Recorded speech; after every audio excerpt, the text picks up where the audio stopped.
Hello বন্ধুরা, আজকে আমি তোমাদের সঙ্গে নিরামিষ চাল পটল বা আলু পটল দিয়ে নিরামিষ মুড়িঘণ্ট শেয়ার করব। প্রথমেই আমি আলু আর পটল নুন হলুদ দিয়ে ভেজে নিয়েছি আলাদা আলাদা করে। এবার কড়াইয়ে সর্ষের তেল দিয়ে দিয়েছি। ফোড়নে দিয়ে দিচ্ছি আমি একটা তেজপাতা, একটা শুকনো লঙ্কা, একটা এলাচ, দুটো লবঙ্গ, একটু দারচিনি আর একটুখানি সাদা জিরে। ফোড়নটা ভাজা হয়ে গেলে আমি এর মধ্যে দিয়ে দেবো ধুয়ে রাখা গোবিন্দভোগ চাল। চালটা একটু ভেজে নেব, তারপরে আমি পেস্টটা দেবো, মশলার পেস্টটা, তারপরে গুঁড়ো মশলা মেশাবো। মশলার মধ্যে নিয়েছি আমি আদা, কাঁচা লঙ্কা আর টমেটো, এটা পেস্ট করে নেবো। দিয়ে আমার চালটাও ভাজা হয়ে গেছে। এইবার আমি পেস্ট করা মশলাটা দিয়ে দেবো। এইবার দেবো আমি পরিমাণ মতো নুন। আলু পটল নুন দিয়ে ভেজেছিলাম, সেই বুঝে নুনটা দিতে হবে।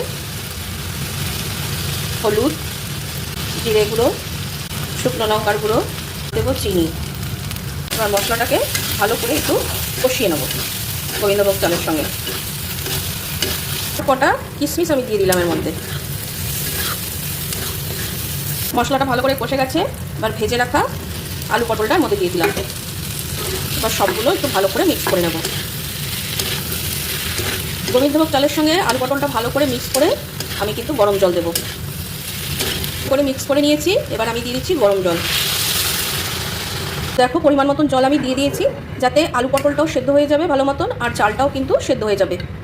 যেহেতু সব কিছু ভাজাই আছে, খুব সহজেই কিন্তু হয়ে যাবে। এবার একটু ঢাকা দিয়ে সিমে দিয়ে কিছুক্ষণ হতে দেবো। ঢাকনা তুলে আরেকবার একটু নাড়িয়ে নেব।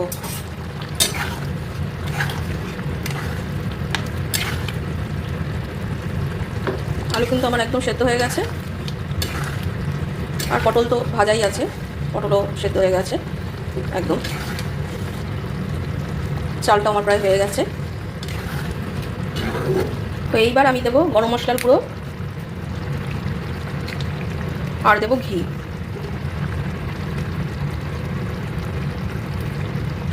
আবারও ভালো করে নাড়িয়ে নেব।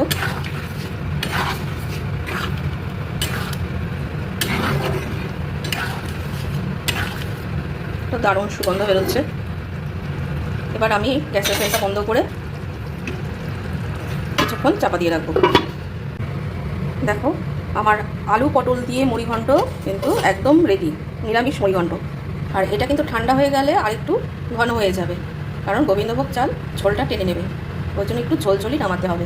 এটা নিরামিষ দিনে বা এমনিতেও ভাতের সঙ্গে, রুটির সঙ্গে, যেটার সঙ্গেই খাও না কেন খুব দারুণ লাগে। রেসিপিটা তোমাদের কেমন লাগলো কমেন্টসে কিন্তু অবশ্যই জানিও। আর এরমভাবে কিন্তু একদিন তোমরা বানিয়ে খেও। আর ভিডিওটা ভালো লাগলে অবশ্যই কিন্তু একটা লাইক করে দিও।